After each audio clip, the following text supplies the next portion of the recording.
Som al CCCB perquè Max Besora ens ha visitat a la LAI CCCB per signar exemplars de l'edició definitiva i d'aniversari de Vulcano en català i la traducció que acaba de sortir també ara de Vulcano al castellà. I li anem a fer preguntes, per exemple, què representa per tu trobar-te 10 anys després amb aquesta obra iniciàtica? Bé, la idea era que, com que havia passat una dècada de la publicació del Vulcano original, doncs vam pensar que reeditar-la amb les il·lustracions de Nino Cavero, que era és un amic que és pintor i il·lustrador i que va fer aquestes il·lustracions després de llegir el primer Vulcano, no? I sempre vam pensar que estaria bé fer una edició especial amb aquestes il·lustracions. I a part d'això va sortir també l'oportunitat no només de reeditar-ho a l'hebreu, sinó de fer la versió en castellà a Hurtado i Ortega, i la traducció la vaig fer jo mateix i va ser molt divertit perquè com que no soc traductor, doncs com amb la musa fingida és un altre llibre, no? Bueno, no, és el mateix llibre però és diguéssim una versió diferent de la catalana, no? I això m'agrada, aquest concepte, no? De que no sigui una traducció sinó una cosa lliure que més o menys s'hi sembla.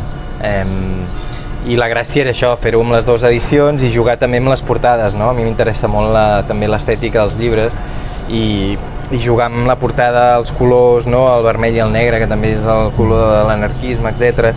I la cosa aquesta terrible que té la pintura, no? Així, diguéssim. I era una mica aquesta la idea, no? Que ja havíem fet també aquest joc amb Males Herbes i Orsini Press, amb la musa fingida, que és el llibre que va sortir fa un any, enmig de la pandèmia. Sí. I bueno, no és tant com una revisió de viejos tiempos, perquè a mi tant me fa 10 anys com fa 5 anys, no? Això del contínuum històric i l'evolució, no... Però bueno, sí que en aquests 10 anys he anat traient llibres i jo crec que no està malament revisionar les mateixes obres i versionar-les, no? Un mateix. Jo crec que també és un exercici divertit, no de nostàlgia, sinó vull dir que un llibre no caduca, no? Sempre està...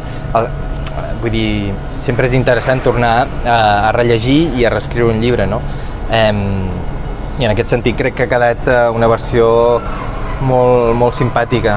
De fet, el primer Vulcano original, que vam fer a l'hebreu, que en aquell llavors hi havia el Miquel Adam, que ara serà editor de la Segona Perifèria, no? La seva editorial, vam arribar a fer 10 versions, no sé si 10, però quasi bé, de Vulcano. I ens vam tornar bojos per decidir quina era la que sortia, no? Vull dir que això també, amb la literatura és interessant, no? Veure quina és la versió que finalment es publica, però després potser hi ha altres versions que queden allà, diguéssim, que no es publiquen i queden a l'ombra, no? I potser eren millor, fins i tot, o més interessants que la que s'acaba publicant, no?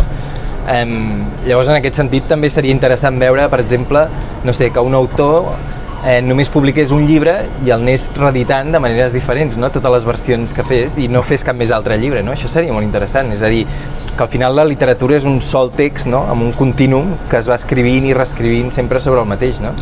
És com si tots els autors i autores de tota la història universal, en el fons és tot un sol llibre, no? Que es va reescrivint la història una vegada i una altra, no? Em sembla interessant aquest concepte.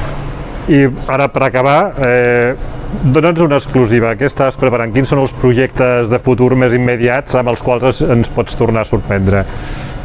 Bueno, ara s'estan traduint algunes obres a l'anglès i ara estic fent una nova novel·la que està ambientada en el món animal. Sí. Explica'ns alguna cosa més, no? Vull dir, no ens deixis... Bueno, no, és el que vull... M'interessava investigar la dialèctica de l'amo i l'esclau entre l'home i l'animal, la dialèctica hegeliana, no? I això aplicar-ho a la literatura. I estic en això, a veure què surt.